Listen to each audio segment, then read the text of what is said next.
Closing the course review.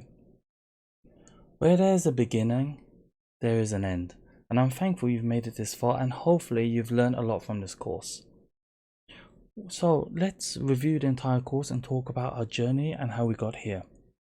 We started off by understanding bespoke templates and how you can use them and what type of outputs you can get.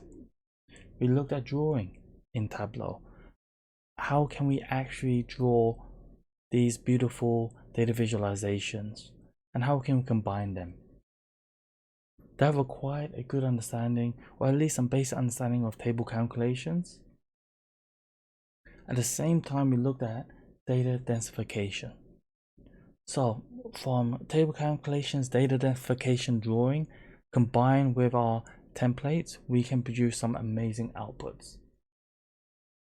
We also looked at various Tableau techniques. Hopefully some of this was interesting for you.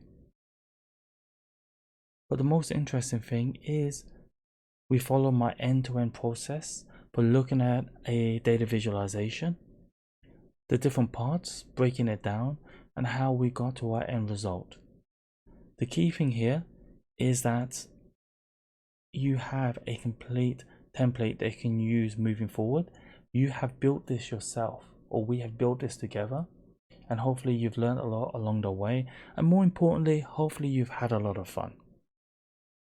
So that is the course. I hope you've enjoyed it.